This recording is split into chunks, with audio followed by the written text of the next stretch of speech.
नमस्कार दोस्तों, welcome to the UPSC Times. दोस्तों, आज है 8 नवंबर 2025 एंड आज के इस सेशन में हम द हिंदू न्यूज़पेपर के जो भी इंपॉर्टेंट न्यूज़ एंड एडिटोरियल्स हैं उनको डिटेल में डिस्कस करेंगे। आज का डिस्कशन बहुत शानदार रहने वाला है। जितने भी इंपॉर्टेंट आर्टिकल्स हैं उनको हम डिटेल में स्टैटिक इन्फॉर्मेशन के साथ यहाँ पे डिस्कस करने वाले हैं। वीडियो को आप लास्ट तक देखना, काफ़ी कुछ आज आपको नया सीखने को मिलेगा। तो आज के हमारे टॉपिक्स है। फर्स्ट टॉपिक है रिमूव स्ट्रे डॉग्स। ये न्यूज सुप्रीम कोर्ट के न्यू जजमेंट पर बेस्ड है। सेकंड टॉपिक है PM Poshan scheme. Third topic है हमारा स्पेशल इंटेंसिव रिवीजन यानी कि सर। फोर्थ टॉपिक है वंदे मातरम। यहाँ पे वंदे मातरम को लिखे हुए 150 साल पूरे हो चुके हैं। एंड फिफ्थ टॉपिक है हमारा 94th रामसर साइट। जो बिहार का गोगाबिल लेक है उसको यहाँ पे 94th रामसर साइट जो है डिक्लेयर कर दिया गया है। अब लास्ट टॉपिक है हमारा the state of food and agriculture. चाहे आप यूपीएससी एस्पिरेंट हो या किसी और कॉम्पिटिटिव एग्जाम की तैयारी कर रहे हो या फिर बस आप अपने करंट अफेयर्स को स्ट्रांग बनाना चाहते हो, तो ये सेशन आपके लिए काफ़ी इंफॉर्मेटिव होने वाला है। तो चलिए शुरू करते हैं और देखते हैं आज का द हिंदू एनालिसिस। तो सबसे पहला टॉपिक है रिमूव स्ट्रे डॉग्स। इंडिया में स्ट्रे डॉग्स का इशू काफ़ी टाइम से एक मेजर पब्लिक कंसर्न बना हुआ है। ये matter mainly animal birth control ABC rules 2023 के अंडर रेगुलेट होता है, जो prevention of cruelty to animal act 1960 के अंदर आता है। इन रूल्स के अकॉर्डिंग हर लोकल बॉडी जैसे कि म्यूनिसिपल कॉरपोरेशन या पंचायत, इनका काम होता है कि वो स्ट्रे डॉग्स को यहाँ पे स्टरलाइज करे और वैक्सीनेट करे ताकि उनकी पॉपुलेशन यहाँ पे कंट्रोल में रहे और रेबीज जैसी डिजीज का यहाँ पे स्प्रेड ना हो। पहले के रूल्स ये कहते हैं कि स्टरलाइजेशन के बाद डॉग्स को वही एरिया में रिलीज कर देना चाहिए जहाँ से उन्हें उठाया गया था, ताकि वो अपने फेमिलियर एनवायरनमेंट में रह सके। अब यहाँ पे लीगल एंगल भी इम्पोर्टेंट है। आर्टिकल 21 हर सिटीजन को लाइफ और सेफ्टी का यहाँ पे राइट देता है, मतलब लोगों को सेफ एनवायरनमेंट मिलना चाहिए। साथ ही आर्टिकल 51A(G) ये कहता है कि हर सिटीजन का मॉरल ड्यूटी होना चाहिए यहाँ पे एनिमल्स के प्रति कंपेशन दिखाना। तो कोर्ट को दोनों चीज़ों के बीच एक बैलेंस बनाना होता है, ह्यूमन सेफ्टी भी बची रहे और एनिमल्स के राइट भी वायलेट ना हो।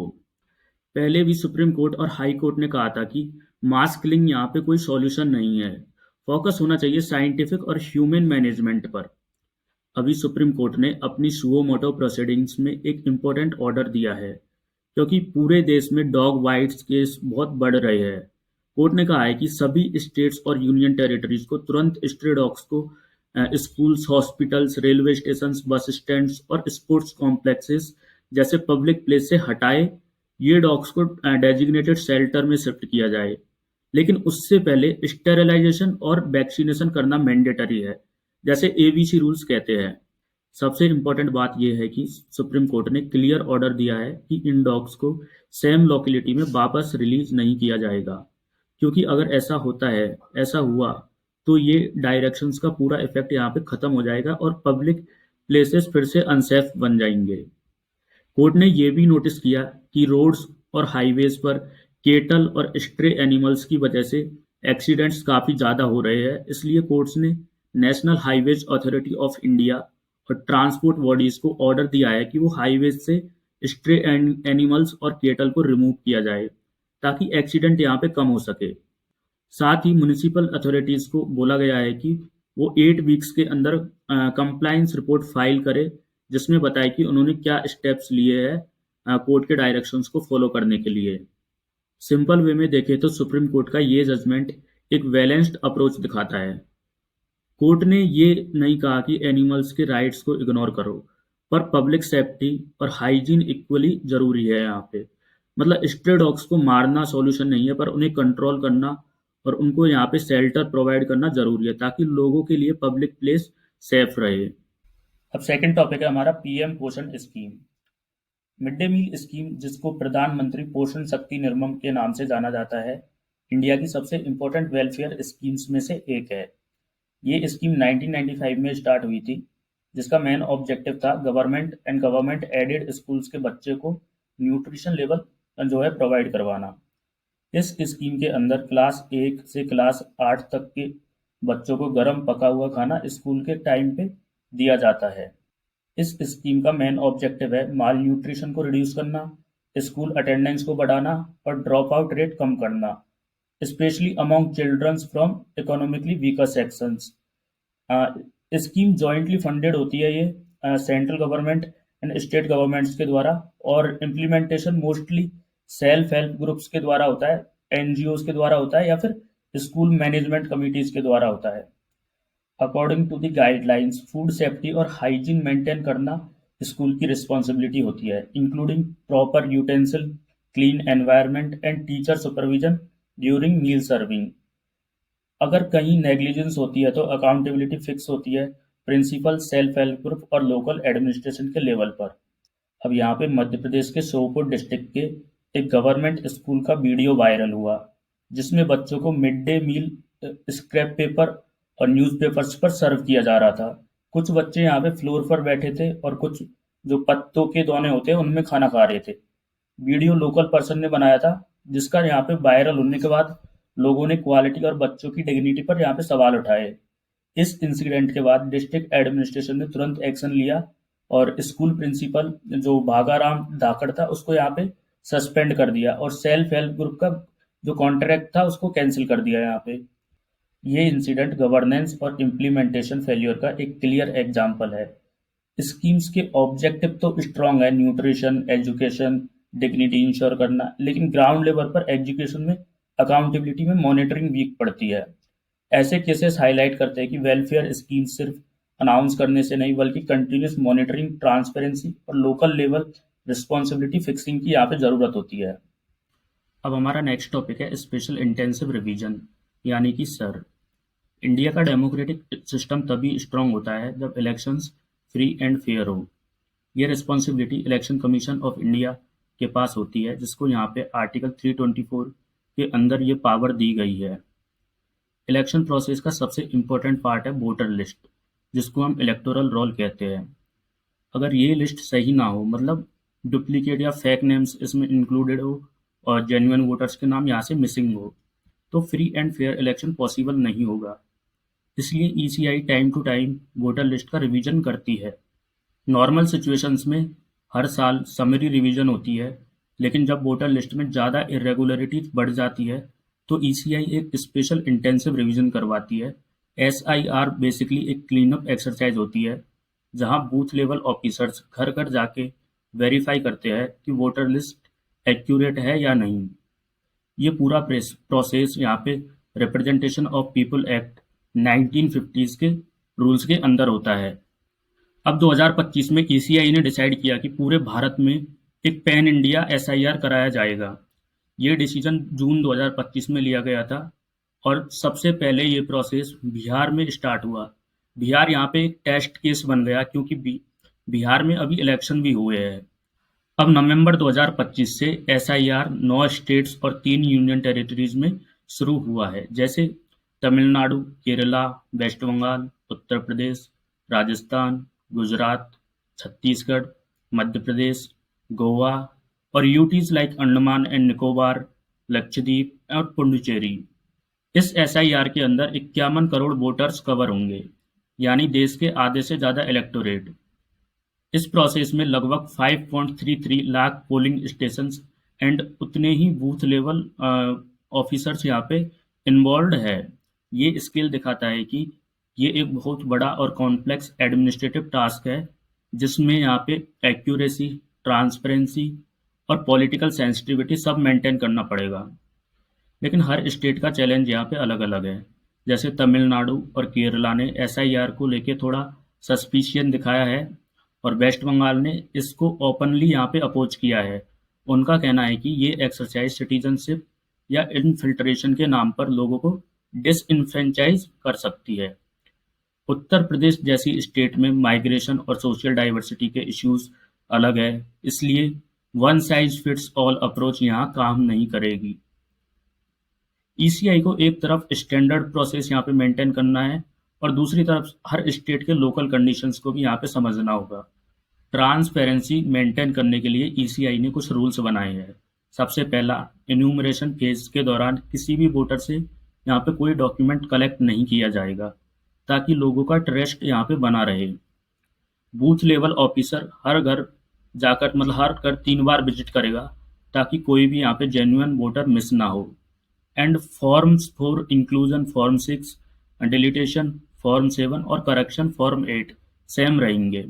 इस प्रोसेस के बाद ड्राफ्ट वोटर लिस्ट 9 दिसंबर 2025 को रिलीज होगी और फाइनल लिस्ट यहाँ पे 7 फरवरी 2026 को रिलीज होगी।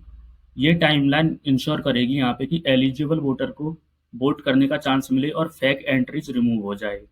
अब पॉलिटिकल पार्टीज का एटीट्यूड भी चेंज हो रहा है। पहले कुछ पार्टीज एसआईआर को अपोज कर रही थी, लेकिन अब वो इस प्रोसेस में पार्टिसिपेट कर रही है ताकि अपने वोटर्स के इंटरेस्ट को प्रोटेक्ट कर सके। सुप्रीम कोर्ट ने भी एसआईआर को लेजिटिमेसी यहाँ पे वैलिडेट किया है। बिहार के एसआईआर प्रोसेस में जीरो अपील देखने को मिले, जो ईसीआई के लिए पॉजिटिव सिग्नल है। ये दिखाता है कि अगर जो प्रोसेस है वो ट्रांसपेरेंट और इंक्लूसिव हो तो पब्लिक और पॉलिटिकल एक्सेप्टेंस मिल सकती है।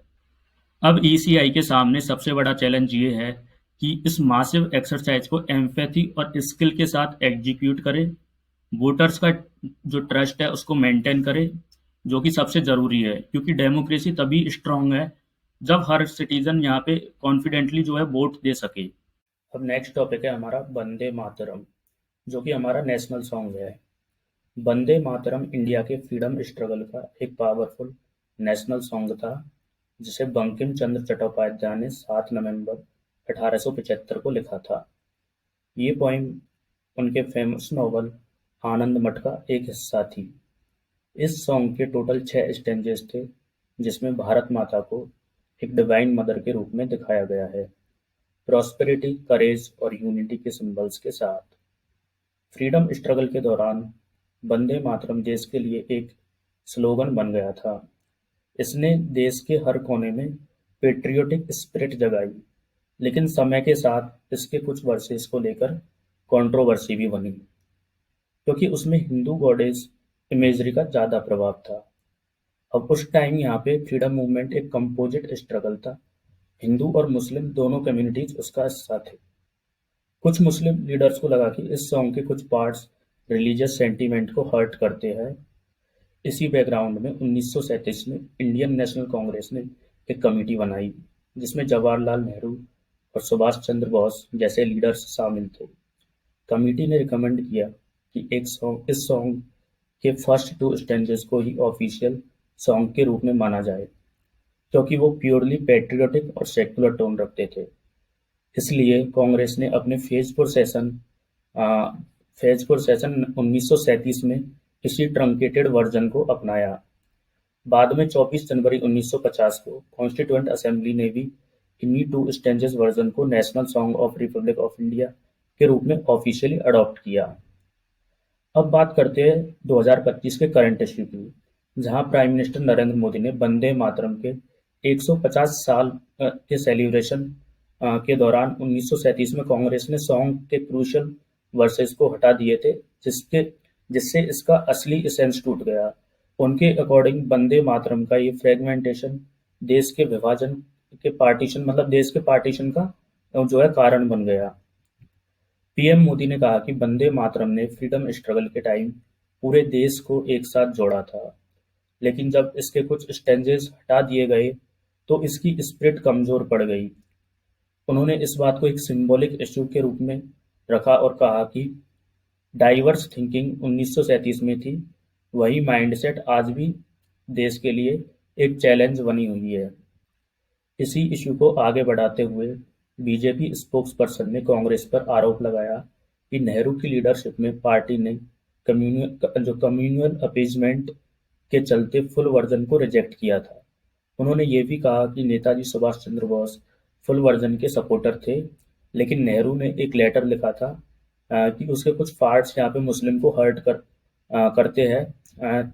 यानी आज ये कंट्रोवर्सी सिर्फ एक हिस्टोरिकल फैक्ट पर नहीं, बल्कि उसके पॉलिटिकल इंटरप्रिटेशन पर है। बीजेपी और पीएम मोदी के हिसाब से कांग्रेस 1937 वाला डिसीजन अपीजमेंट पॉलिटिक्स का नतीजा था, जबकि कांग्रेस का स्टैंड था यहाँ पे कि उन्होंने उस वक्त कम्युनल हार्मोनी बनाए रखने के लिए ट्रंकेटेड वर्जन अडॉप्ट किया था। अब हमारा नेक्स्ट टॉपिक है 94th रामसर साइट। तो गोगावील लेक बिहार के कटिहार डिस्ट्रिक्ट में सिचुएटेड है। और अब इसे इंडिया के 94th रामसर साइट डिक्लेयर किया गया है। मतलब ये एक जो है वेटलैंड ऑफ इंटरनेशनल इम्पोर्टेंस बन गया है। ये एक नेचुरल ऑक्सबो लेक है, यानी कि क्रेसेंट शेप वाली झील, जो गंगा और महानंदा रिवर के बीच बनी है। जब पानी का लेवल बढ़ता है तो ये दोनों रिवर्स को कनेक्ट करती है और एक सीजनल यहाँ पे फ्लड प्लेन के रूप में काम करती है। ये lake around 57 hectares community reserve और 30 हेक्टेयर्स कंजर्वेशन रिजर्व एरिया में स्प्रेड है। इसे 2019 में बिहार का पहला कम्युनिटी रिजर्व डिक्लेयर किया गया था under the wild life protection act 1972, जिससे लोकल कम्युनिटी के साथ मिलकर इस एरिया का प्रोटेक्शन और बायोडाइवर्सिटी कंजर्वेशन हो रहा है।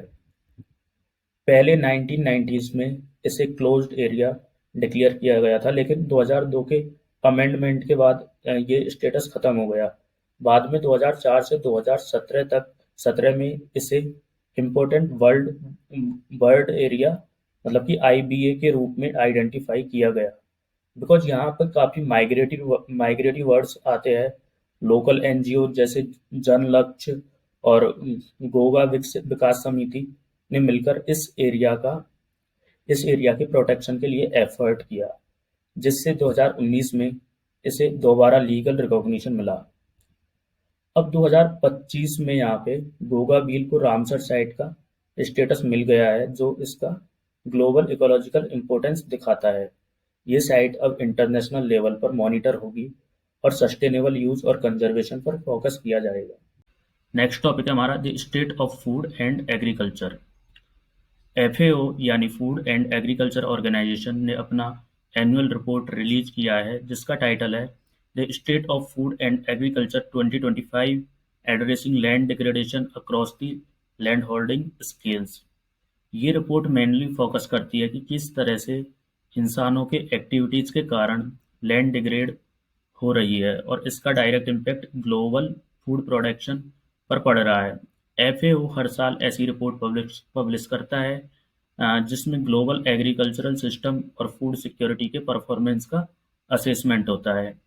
2025 की रिपोर्ट का मेन ऑब्जेक्टिव है कि ये समझाना कि लैंड डिग्रेडेशन किस लेवल तक एग्रीकल्चर प्रोडक्टिविटी, एनवायरनमेंट सस्टेनेबिलिटी और लोगों के लाइवलीहुड को अफेक्ट कर रहा है और कैसे पॉलिसीज बनाकर इसे कंट्रोल किया जा सकता है। रिपोर्ट के अनुसार दुनिया की लगभग 20% क्रॉपलैंड की प्रोडक्टिविटी लगातार डिक्लाइन हो रही है। इसका मेन रीजन है ह्यूमन इंड्यूस्ड डिग्रेडेशन, जैसे सॉइल इरोजन, ऑर्गेनिक कार्बन का लॉस और पुअर लैंड मैनेजमेंट। ये प्रॉब्लम सबसे ज़्यादा एशिया, अफ्रीका और लैटिन अमेरिका जैसे रीजन में देखी गई है। जब सॉइल डिग्रेड होती है तो क्रॉप यील्ड पर सीधा इम्पैक्ट पड़ता है, जिससे फूड प्रोडक्शन कम होता है और फार्मर्स की इनकम पर भी जो है बुरा असर पड़ता है। एफएओ ने बताया है कि कुछ रीजन्स में यील्ड गैप बहुत बड़ा है। सब सहारन अफ्रीका और साउथ एशिया में 10 मेजर क्रॉप्स की यील्ड पोटेंशियल से 70% तक कम है। इसका रीजन है लो फर्टिलिटी, न्यूट्रिएंट डिप्लीशन और फर्टिलाइजर और टेक्नोलॉजिकल जो है लिमिटेड एक्सेस। एक और इम्पोर्टेंट बात रिपोर्ट में बताई गई है कि सॉइल ऑर्गेनिक कार्बन यानी एसओसी हर साल कम होता जा रहा है। जब एसओसी कम होता है तो सॉइल की वाटर होल्डिंग कैपेसिटी और माइक्रोबियल एक्टिविटी दोनों कम हो जाती है। ये प्रॉब्लम सेमी एरिड रीजन में और ज़्यादा सीरियस होती है, जहाँ बारिश कम होती है और ऐसे एरियाज में लैंड ड्रॉट और फ्लड दोनों के लिए वीक हो जाती है, जिससे एग्रीकल्चर और एनवायरनमेंट दोनों पर रिस्क बढ़ता है। रिपोर्ट ने स्मॉल फार्मर्स की सिचुएशन पर भी फोकस किया है। स्मॉल होल्डर्स जिनके पास यहाँ पे 2 हेक्टेयर से कम जमीन होती है, दुनिया के 84% फार्म को यहाँ पे चलाते हैं, लेकिन उनके पास सिर्फ जो है 12% यहाँ पे फार्म लैंड है। एंड ये इम्बैलेंस बताता है कि छोटे किसानों के पास रिसोर्सेज और टेक्नोलॉजी दोनों की कमी है। उन्हें प्रॉपर फाइनेंस, फर्टिलाइजर और मॉडर्न टूल्स तक एक्सेस नहीं मिलता, जिससे वो डिग्रेडेड लैंड को ठीक नहीं कर पाते और ज़्यादा वल्नरेबल हो जाते हैं। दूसरी तरफ बड़े फार्म के पास रिसोर्सेज और लैंड दोनों ज़्यादा है। टॉप 1% लार्ज फार्म के पास यहाँ पे 70% से ज़्यादा जो है एग्रीकल्चरल लैंड है। ये फार्म्स जो है यहाँ पे फार्म इंटेंसिव जो है मोनोक्रॉपिंग और एक्सेसिव फर्टिलाइजर यूज के कारण लैंड डिग्रेडेशन बढ़ा रहे हैं, लेकिन इनके पास पैसा और टेक्नोलॉजी दोनों होती है, जिससे ये लैंड रिस्टोरेशन के एफर्ट भी कर सकते हैं। मतलब बड़े फार्म एक तरफ प्रॉब्लम क्रिएट करते हैं, लेकिन सॉल्यूशन का पार्ट भी बन सकते हैं, अगर उन्हें सस्टेनेबल फार्मिंग की प्रैक्टिस फॉलो करने के लिए मोटिवेट किया जाए तो दोस्तों ये था आज का द हिंदू एनालिसिस। उम्मीद है आपको ये सेशन इन्फॉर्मेटिव लगा होगा। अगर आपको ये डिस्कशन पसंद आया हो तो वीडियो को लाइक करें, शेयर करें, और अगर आप इस चैनल पर नए हैं तो द यूपीएससी टाइम्स को सब्सक्राइब ज़रूर करें, ताकि आपको डेली करंट अफेयर्स और अदर यूपीएससी रिलेटेड वीडियोज़ का नोटिफिकेशन मिलता रहे। Thanks for watching this video.